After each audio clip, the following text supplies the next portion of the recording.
like, man, how come nobody told me this, man? Like I was reading it and just feeling like I've been lied to my whole life. Like, all the answers to life questions for me were right there in the Quran.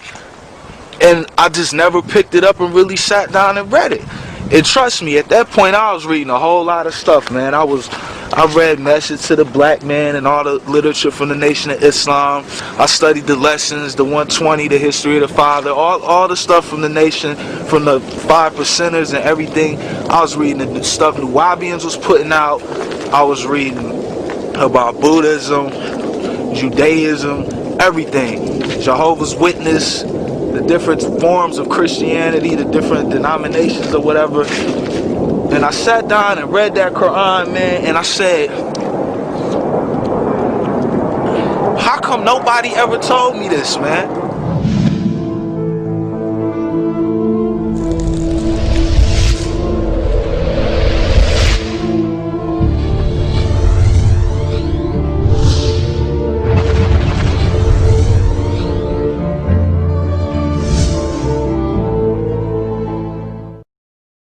And then I remember thinking how dangerous the world is. Like, then I just had a different view about the world, because I had all these stereotypes and all these judgments and things about Muslims. You know, the only thing I really know about Muslims was that, you know, growing up in Detroit on the west side, was that they didn't want us around their women. You try to holler at one of their women, they was gonna knock you out. They always was up in the corner stores thinking we was finna steal something or rob the store. And some of them was cool and hung out and played basketball with us. That's pretty much the only thing I knew about Muslims. I really didn't know much about them, except for, you know, for what I could see directly. So it was just real interesting, man. And then I realized how dangerous the world was, because once I actually sat down and read this Quran, it just gave me like a new, like a totally different, just a totally different perspective, man. Like, when I finally looked at it, I was like, man, the world is dangerous, because they put all of this off on Muslims, and they inject all this poison into the media and into people's minds about Muslims, and it's nothing like that.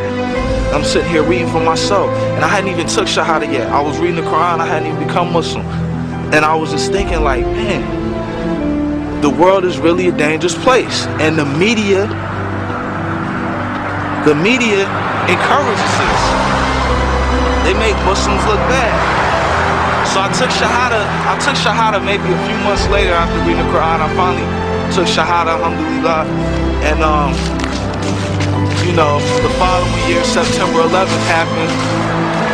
And man, alhamdulillah, man, after that happened, and I seen how ignorant, how the media tries to promote ignorance, and how some people accept it.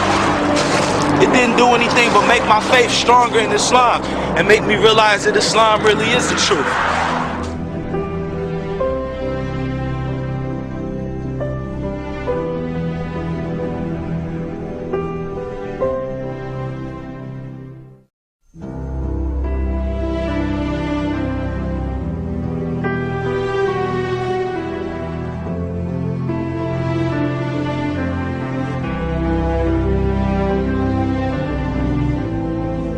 In a verse of the Quran, the fecundating characteristic of the winds and the formation of rain as a result are mentioned.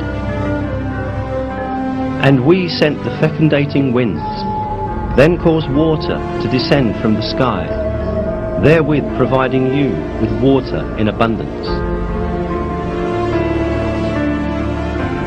Until the beginning of the 20th century, the only relationship between the wind and the rain that was known was the wind driving clouds. However, modern meteorological findings have demonstrated the fecundating role of the winds in the formation of rain. This fecundating function of the wind works in the following way. On the surface of oceans and seas, countless air bubbles form because of the foaming action.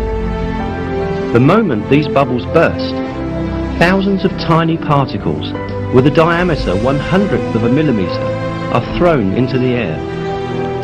These particles, known as aerosols, mix with dust carried from land by winds and are carried to upper layers of the atmosphere.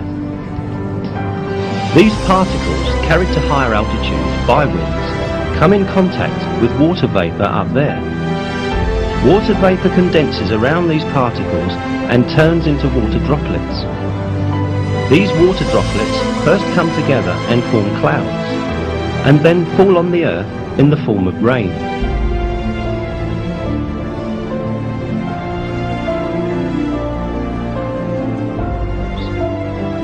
It is He who sends down water in due measure from the sky, by which we bring a dead land back to life.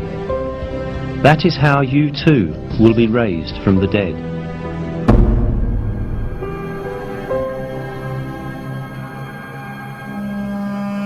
This measure in rain has again been discovered by modern research.